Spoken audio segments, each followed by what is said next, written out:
Bom, e aí pessoal, boa noite! Hoje a gente vai falar sobre pré-história, os homens uga-uga.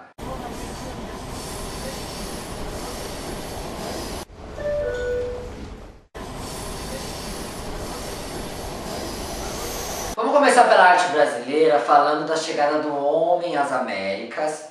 Vamos classificar as pinturas rupestres, vamos falar sobre sítio arqueológico, tradições das pinturas rupestres, teoria do homem negro e do homem indígena e a arte em cerâmica marajoara e tapajônica. E a maracá também. Então, como vocês podem estar vendo aí no mapa que nós estamos vendo, esse é o mapa da uma das teorias da chegada do homem aqui nas Américas. Então, como a gente pode ver lá por cima, ele surge na África, migra para a Europa, passa pela Ásia, né? Lá no alto da Sibéria ele vem pelo Estreito de Bering, lá pelo Alasca e vem descendo as Américas.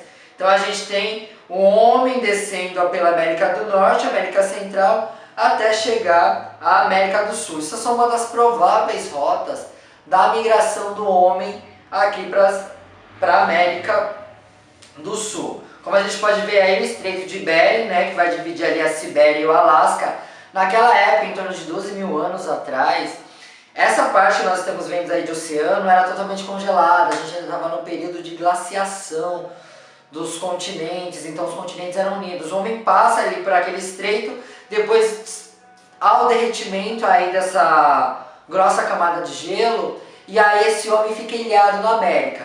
Então o que se espera daquela época do homem que veio para a América, que não existia vida na América, e o homem chega aqui, fica ilhado e ele tem que criar uma nova cultura. Existe uma outra hipótese sobre a migração do homem, voltando lá no mapa, que são homens que vêm ali pelas ilhas do Pacífico. Então a gente pega as ilhas da Oceania, a região ali da Austrália, Nova Zelândia. Então esses homens vêm navegando e eles entram ali pela costa do Chile, né? E eles vêm ocupando a América do Sul. Essa teoria vai ter uma reverberação lá na frente, que eu vou explicar para vocês um pouquinho melhor. Então vamos lá. Há 150 mil anos surge o homem que a gente conhece, né? 11.500 anos é quando surge esse homem aqui na América, né? O homem sul-americano. Vamos falar desse processo migratório que vem o homem. Então esse homem, por que a gente fala que o homem, existem duas teorias da chegada desse homem aqui na América. A primeira que a gente tem, a hipótese, são dos índios. Então os índios, como a gente pode reparar, eles têm as pregas orientais. Essas pregas orientais são características dos povos da Ásia. Como a gente viu lá em cima no Estreito de Bering, a gente tem a Ásia, então a gente imagina que esses povos de origem oriental entraram pelo alto da América e vieram descendo até chegar na América do Sul. Entretanto, foi-se descoberto alguns fósseis que indicam que os homens primitivos brasileiros não possuem traços mongóis, que são os traços asiáticos. Eles possuem traços negroides, que são os homens vindo mesmo ali da África e da região do Pacífico. Tem mais uma correlação com o Pacífico. Luzia, mulher de 11.500 anos. Então essa descoberta foi feita lá em 1975 pela Annette Imperer. Eu acho que é assim que pronuncia o nome da mulher, né? Acho que é francesa, enfim. Então fez a datação por carbono 14, mais ou menos 11.500 anos teria a Luzia. E aí o mais incrível é que quando foram reconstruir esse crânio que nós estamos vendo aí, esperava-se ter traços mongóis, que é o traço desse tiozinho aí que nós estamos vendo. Esses são os traços do homem mongol, inclusive é o traço do indígena, né, brasileiro. Mas não é o que acontece. Pela reconstrução do rosto de Luzia, como vocês estão vendo aí, Luzia ela possui muito mais traços negroides, se aproximam muito mais dos povos do Pacífico do que dos povos asiáticos. Bom, e a arte nisso tudo, né? A gente teve um pouquinho agora do que foi a migração, a esse homem entrando nas Américas, o homem vindo para a América. Mas onde é que está a arte nessa história toda? Bom, vamos começar pela arte rupestre. O que é arte rupestre? Rups quer dizer rochedo. Então é toda aquela arte que se projeta sobre rocha, sobre um elemento natural, como a paisagem das cavernas, os lajeados. A gente tem a produção do sambaquis aqui no Brasil, que é uma coisa importante que nós vamos dar uma olhada. Na Europa, mais ou menos há 35 mil anos, já existem produções do homem lá do Paleolítico, já é encontrado traços da presença humana. No Brasil, lá na Serra da Capivara, no Piauí, essa datação aparece por volta de 17 mil anos, né? Então metade aí do tempo, então o homem na Europa já desenvolve uma cultura muito mais, de repente, avançada. São culturas distintas, isso é importante a gente entender, que o que é o homem europeu, o que o homem europeu busca, porque ele está no norte, né? A gente tem lá a linha do Equador, então no norte, uma região mais fria, é um homem que precisava acumular bens, diferente desse homem dos trópicos, que estava abaixo da linha do Equador, vivia ali em região do Amazonas, região do Piauí, região quente. Então esse homem já não morava numa caverna, ele morava na selva. Né? Ele se abrigava dos bichos da caverna, mas no geral não tinha o inverno rigoroso que tinha do homem europeu. Bom, o homem do Paleolítico fez uso da rocha para colocar sua arte e deixar seu meio de expressão.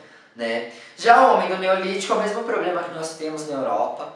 O Neolítico a gente não tem muito traço, porque eles já usavam muita madeira, pele, e aí se perde mesmo, se perece com o tempo, que dura mais é rocha.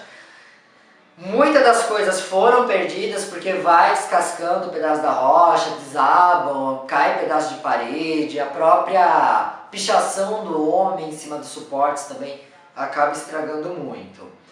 Bom, a gente vai classificar agora a arte rupestre. Aqui no Brasil a gente classifica ela de duas maneiras. Uma, como a gente pode ver aí, o veado com o seu filhotinho embaixo e os motivos geométricos. Bom, esse primeiro veado que a gente vê com o seu filhote embaixo, ele representa imagens de animais, de peixes, de répteis. Nós chamamos a tradição de uma tradição naturalista. Os geométricos, como vocês estão vendo agora, acontecem muito mais na região sul aqui. Esses motivos são geométricos. E aí fazem parte de uma outra tradição. Essa tradição geométrica, ela vai reverberar muito na produção indígena, mais adiante, quando esses outros povos parece aí que eles se misturam. Pedra do Ingá na Paraíba, vamos dar uma olhada aí na Pedra do Ingá. É o sítio arqueológico hoje que está sofrendo, mesmo após o tombamento pelo IPHAN, com a depredação. Não está tendo cuidado com o sítio arqueológico, muita coisa está se perdendo de lá, sofrendo pichação pelo homem moderno, por nós, né? Nós não temos uma questão, um senso de pertencimento sobre aquilo lá e muita coisa está se perdendo. Para quem não sabe, o IPHAN é o Instituto do Patrimônio Histórico Artístico Nacional. Ele é responsável pelos tombamentos, mas nem sempre é preservado. Então, se a gente remete lá à cultura dos Incas, né, à cultura dos Maias, a gente acaba vendo muita coisa de semelhante em relação ao que está sendo produzido na pedra aqui. Nós não temos a mesma questão das pirâmides, porque provavelmente os povos mais de lá de cima tiveram um tempo maior para desenvolver sua cultura. Infelizmente, teve uma cultura aí dizimada pela invasão luso-espanhola, a gente vai ver mais lá na frente. Como vocês estão vendo, na Pedra do Ingá, esse grande monumento aí que tem infinitas inscrições, desde motivos geométricos, simétricos, a ideia da constelação e outras imagens que a gente pode ver. Vamos falar da Serra da Capivara, no Piauí. Bom, seu tombamento aconteceu lá em 1991 pela Unesco. As pinturas contam narrativas cerimoniais da época. Os temas explorados pertencem à tradição nordeste, que mostram figuras, danças e sexualidade. Vocês vão ver muito dessa sexualidade. O homem primitivo parecia ser praticamente o tripé de tão grande que era lá o seu membro. Bom, o estilo da Serra da Capivara, existem 3 estilos que são feitos ali na Serra da Capivara. O primeiro da Serra da Capivara, que data de 11 mil anos, ele vai retratar animais, veados, tatus e onças. Anos depois, muitos anos depois, a gente tem o estilo Serra Talhada, que vai retratar cenas de violências e lutos. Como vocês estão vendo aí, a pedra da... Como vocês estão vendo aí, a Serra da Capivara. Essa é a pedra furada. A gente está vendo lá um homenzinho lá no meio do buraco ali. Quem pode enxergar para ver o tamanho, mais ou menos, a relação entre homem e natureza. Bom, essas próximas imagens que vocês estão vendo é da pedra furada lá da região do Piauí, da Serra da Capivara. A primeira imagem que nós vamos ver aí é uma dança ritualística. Ao que tudo parece, os homens aí muito de membros em pé, né? Os caras ali com sua coisa firme e forte. A imagem do homem. E embaixo a gente vai ver na próxima imagem, aquela imagem do veado com o seu filhotinho.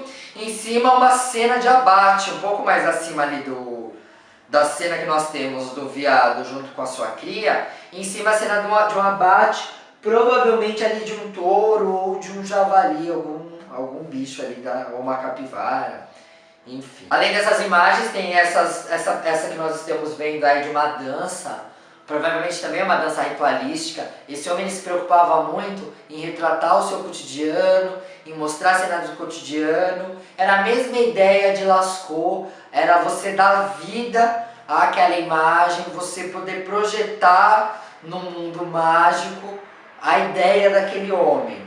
Nessa outra imagem a gente também vê uma dança frenética em torno do que se pode imaginar que seja uma árvore, algum objeto. Há uma certa adoração a esse objeto que nós vemos, mas repara no detalhe entre as pernas, que a gente até confunde alguns bonecos aí, algumas imagens desses homens, a gente não sabe se é perna, o que é aquilo, se eles têm 3 pernas. Bom, aquilo ali exatamente é o pênis dos rapazes ali que louvavam a árvore. As mulheres primitivas evidentemente passavam muito bem naquela época, né? Eles não tinha problema de fertilidade. Vamos falar sobre as tradições. Tradições lá da serra, tradições... Só as tradições, gente. Tradições... Bom, o que a gente chama de tradição? Tradição é mais ou menos o período que foi produzida a pintura, ou foi feito o objeto, a cerâmica, o que seja.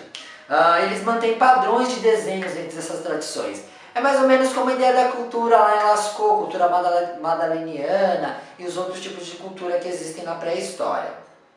Aqui no Brasil foram 6 as principais culturas que nós tivemos. Nós vamos dar uma olhada rapidamente nessas culturas. Da cultura nordeste, como nós estamos vendo aí. Vai se preocupar em retratar lá animais, né? Retratar o cotidiano. Essa tradição, ela acontece lá do Rio Grande do Norte ao Piauí. É mais a tradição nordeste, que esses homens retratavam animais, cenas de dança, cenas de caçada, cenas da sexualidade. A tradição São Francisco vai acontecer em Minas Gerais. Essa tradição, ela enfatiza mais peixes e répteis, não são como a cultura lá do Nordeste, Rio Grande do Norte e Piauí. Em Minas Gerais a gente vai ter muito mais peixes sendo retratado e busca dos temas naturalistas, né? Também a ideia da dança. Tradição Planalto, eles vão se preocupar em retratar muitos veados de uma maneira diferenciada da outra cultura que nós vemos, a primeira Nordeste. Esses veados eles já são mais estilizados, eles são mais perceptíveis ao veado, também retratam muitos peixes. E tatus, vai ter muito retrato aí de tatus. Vai lá de Minas Gerais até o Paraná, essa tradição. Tradição geométrica ela acontece em 2 polos importantes, a geométrica e a geométrica do litoral catarinense. A geométrica, no geral, vai estar lá na Pedra do Ingá, como nós vimos. Tem um pouco da cultura que eu acho que vem da cultura maia, inca e asteca. E no litoral catarinense também a gente vai ver essa cultura lá na Ilha do Campeche, como nós estamos vendo aí agora. Dá uma olhada nessas pedras talhadas, a gente vê uma certa simetria, uma certa não, né? Muita simetria no tema, com linhas geométricas, formas muito geometrizadas. Tradição meridional, a tradição mais misteriosa, eu preciso estudar um pouquinho sobre essa tradição para passar para vocês, mas a tradição do meridional, ela explora muitos símbolos sexuais, também explora muitos motivos geométricos. Vamos falar sobre esculturas muractãs. O que são os muractãs? Primeiro vamos falar sobre as esculturas. Bom, a escultura que vocês podem estar vendo aí é o ídolo Iguape, 9 centímetros, 500 a.C., olha só. 500 a.C., e nem o homem tinha chegado no Brasil ainda. Aliás, não existia nem Idade Média, não existia igreja, e aqui já estava sendo produzido algumas coisas. Esse ídolo Iguape aí ele tem 9 centímetros de tamanho, feito em pedra gneiss, e a peça possui uma relação de arte produzida na região amazônica e os povos do Pacífico. E aí que o negócio pega, naquele negócio que a gente estava falando sobre a colonização, não a colonização, né, a chegada desse homem às Américas. Então talvez se entenda mesmo que eles vieram navegando e entraram ali pela costa do Chile e Argentina e ocuparam parte da América do Sul, e a outra horda de seres humanos veio pelo norte da América, América Central, entrando pelo alto da América. O que são os muriaquitãs? Como a gente está vendo aí esse peixe, são pequenas peças trabalhadas que servem como amuletos protetores. Lembra da Vênus, quem viu o vídeo lá de Lascaux, Altamira, e viu depois a produção do homem, do final do Paleolítico, início do Neolítico?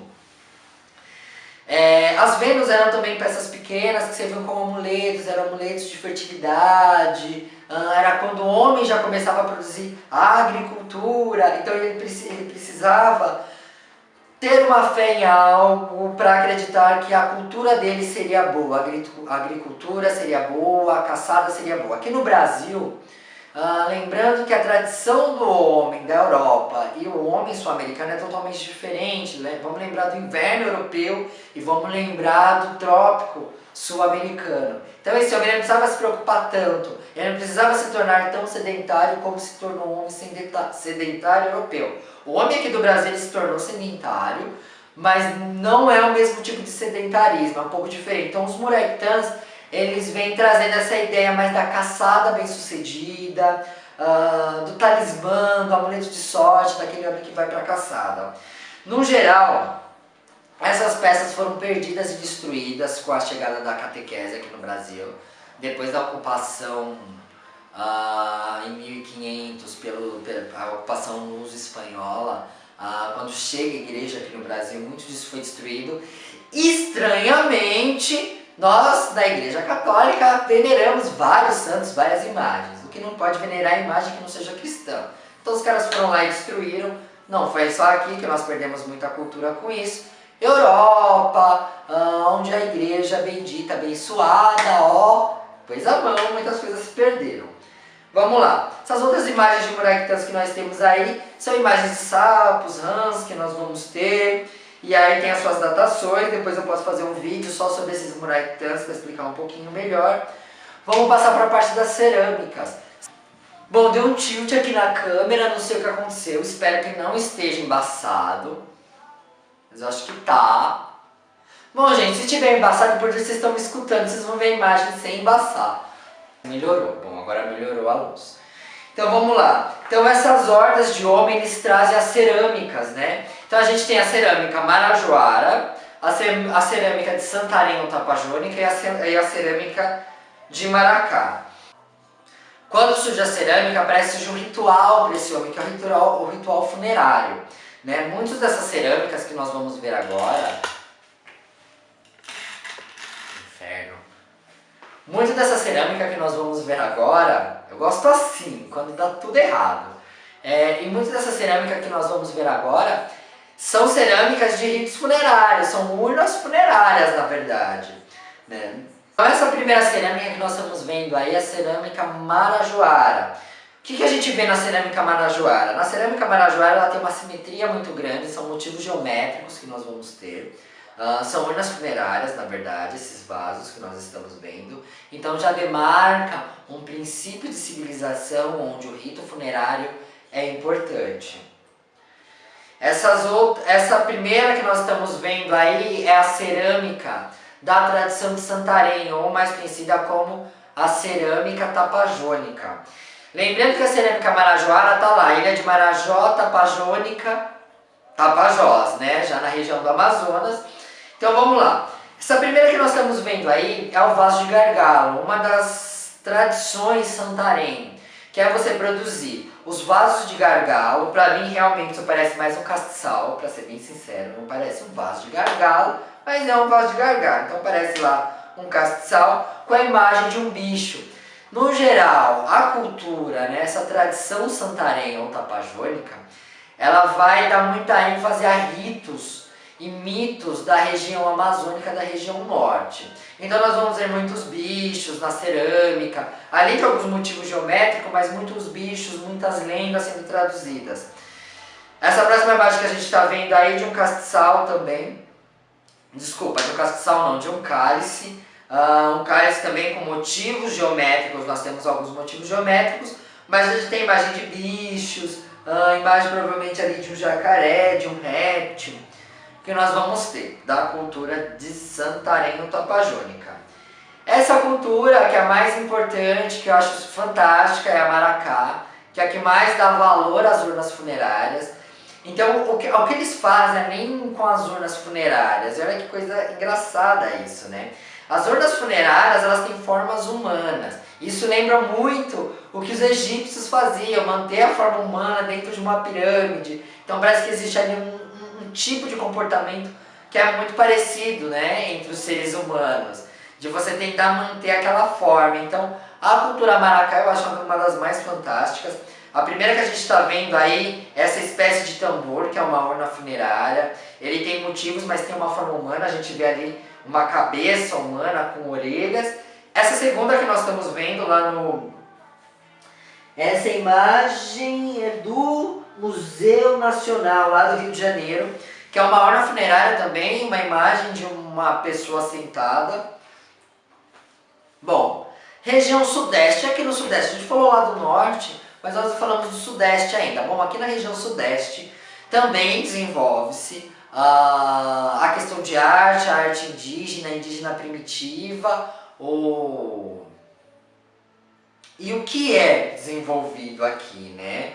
São os prototupis. Os prototupis, basicamente, eles fazem esse tipo de arte aí, também cerâmica, só que aí já são vasos, tachos de cerâmica mesmo, um pouco diferente das outras culturas que nós vemos. Por quê? A gente vê que os vasos são mais largos, as bocas são mais largas, não são vasos de gargalo como o de Santarém, não são urnas funerárias como o de Maracá com forma humana, nem são urnas funerárias marajoara, porque se a gente reparar, as urnas marajoaras, elas tendem a fazer o formato de um vaso mesmo. Aqui a gente vê tigelas com motivos geométricos se aproximando da imagem. Vocês podem buscar essa imagem lá pelo Google, né? Cerâmica prototupi.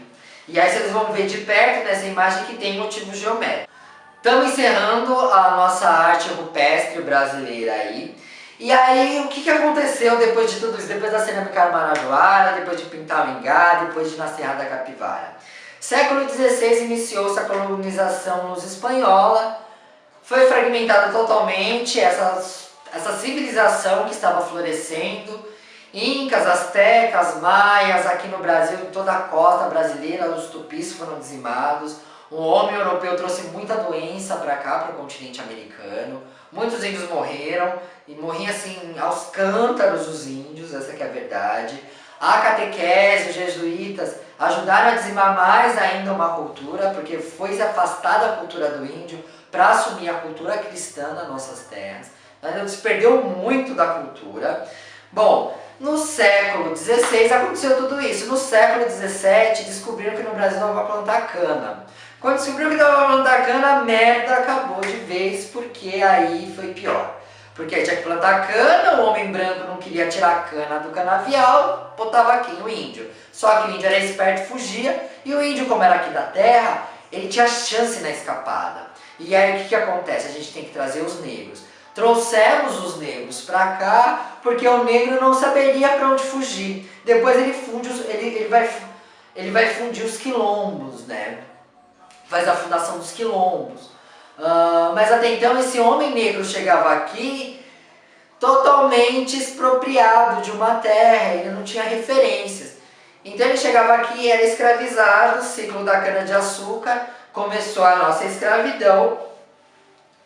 No século XVIII acontece a fusão de uma matriz cultural extremamente rica, que é a matriz lusitana, da portuguesa, a matriz indígena e a matriz africana. Começou a misturar tudo.